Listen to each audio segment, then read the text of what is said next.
Kenapa karma itu kemudian ditafsirkan menjadi banyak unsur negatifnya?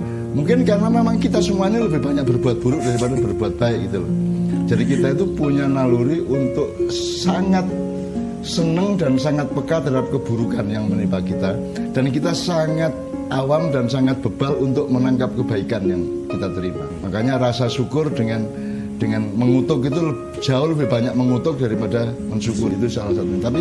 Tapi kalau dalam Islam, jadi misalnya wa may ya'mal mithqala dzarratin khairan yarah, dan dilengkapi wa may ya'mal mithqala dzarratin syarran yarah. Jadi kalau dalam Islam itu kalimatnya panjang diseimbangkan.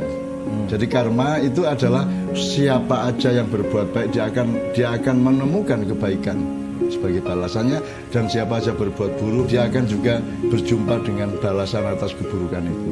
Syarra yaroh. Jadi rumusnya yaroh, kamu akan melihat. Cuman yaroh ini kan tidak bisa dirumuskan bentuknya bagaimana, kapan berlangsungnya gitu ya. Tapi pasti terjadi. Jadi kalau ngomong karma itu karma dalam Islam sangat jelas. Gitu ya. Jadi jangan terus itu hukum karma loh, itu Hindu loh, jangan gitu loh.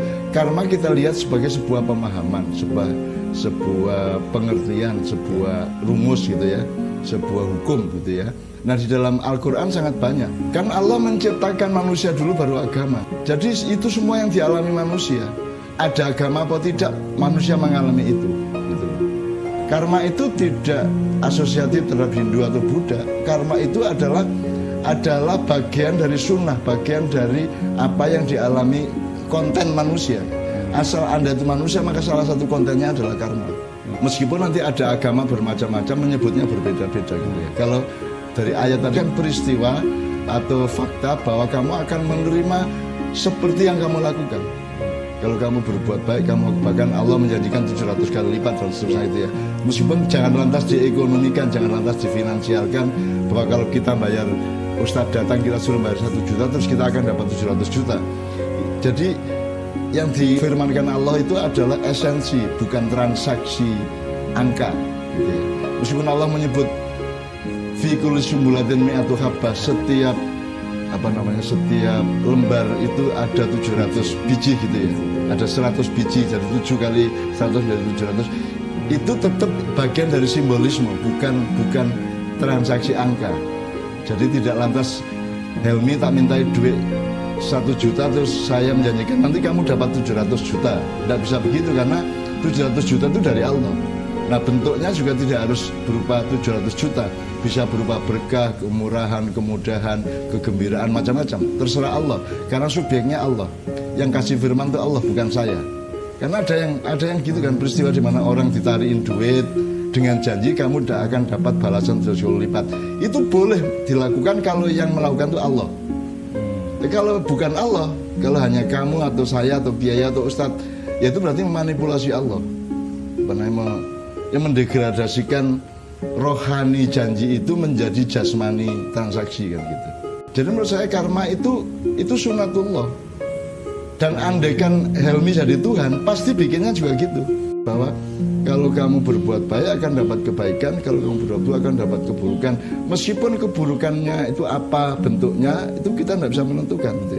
Tapi itu logika dasar dari kehidupan. Jangan lantas mengatakan kalau ngomong karma itu berarti terus kita beragama Hindu atau Buddha. Enggak. Jadi ambillah esensinya, ambillah pemahamannya, kontennya, substansinya, esensinya. Namanya bisa apa saja. Kita sekarang bisa bikin istilah yaroh. Yaroh wenggo. Ya itu artinya kamu akan menemukan balasan dari perbuatanmu. Yaroh wenggo kan bisa aja. Jadi tinggal sekarang kita bikin nggak idiom atau istilah yang menggantikan karma, atau tetap karma enggak apa-apa. Anda menyebut karma tidak lantas Anda menjadi orang Hindu atau menjadi orang Buddha kan begitu. Karena yang kita omongkan adalah substansinya. Nah, kebetulan peradaban manusia Jawa itu jauh sebelum datang agama Islam pada abad 8 Masehi itu sudah memiliki pemahaman terhadap sunnah tadi, pemahaman terhadap hukum alam, pemahaman terhadap sebab akibat dari kehidupan kan itu dalam kehidupan. Jadi mereka sudah punya munduh waing pakarti, sudah punya kata-kata mutiara dan filosofi dasar yang sangat banyak. supaya manusia berbuat baik karena dia akan mendapat kebaikan dan seterusnya gitu. Dan itu tidak hanya di Jawa, di Arab sendiri banyak sekali orang Arab sudah punya tradisi, misalnya adab. Adab itu kenduri. Adab adalah peristiwa di mana seseorang di rumahnya karena punya kepentingan tertentu, misalnya nyunat ke anak atau mengawinkan anak, kemudian dia mengundang tetangga-tetangga untuk makan bersama. Ini jenenge kenduran. Gitu ya. Jadi kenduran sudah ada sebelum Rasulullah datang. Ketika Rasulullah datang, itu tidak ditolak karena itu kebaikan. Berbagi kegembiraan dengan orang lain kan baik. Ya, itu dilegitimasi oleh Islam melalui Rasulullah. Rasulullah kemudian bahkan mengembangkan, memperluas. Jadi kamu itu tidak hanya bisa kenduri makanan, bisa juga kenduri kegembiraan, kenduri senyuman, kenduri lagu, kan bisa tahu nyanyi bersama itu kan kenduri juga.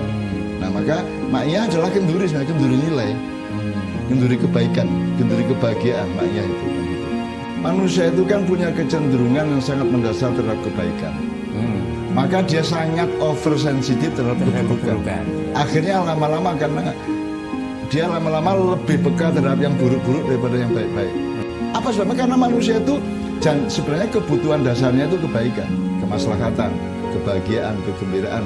Itu mungkin juga karena kebaikan manusia toh. Manusia itu baik, maka dia peka terhadap yang buruk-buruk gitu kan. Ya. Akhirnya lama-lama tidak sengaja dia tidak bisa mengontrol bahwa sebuah kata, sebuah istilah, sebuah idiom kemudian terseret menjadi berasosiasi searah. Tapi salah satu akibat dari kelemahan manusia itu gini, kamu nanti bergaul sama siapa, kamu kawin sama siapa, kamu urusan sama siapa, nanti bisa muncul dalam tanda petik penyakit itu. Jadi nanti kamu akan menjumpai satu situasi di mana orang itu sangat peka terhadap salahmu. Jadi kamu itu buruk satu kali itu diseribukan oleh orang-orang di sekitarmu atau oleh suamimu atau istrimu, bisa aja. Kalau kamu berbuat baik 1000 belum tentu diingat satu. Kenapa? Karena mereka itu dasarnya orang baik, hatinya baik, maka mereka sensitif, oversensitif terhadap keburukan. Jadi kalau kamu berbuat buruk satu kali aja, itu dirasakan 1000 kali lipat.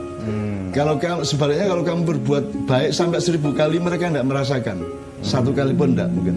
Jadi akhirnya kamu kalau salah dikutuk-kutuk habis, kalau baik tidak pernah dipuji. Bisa aja.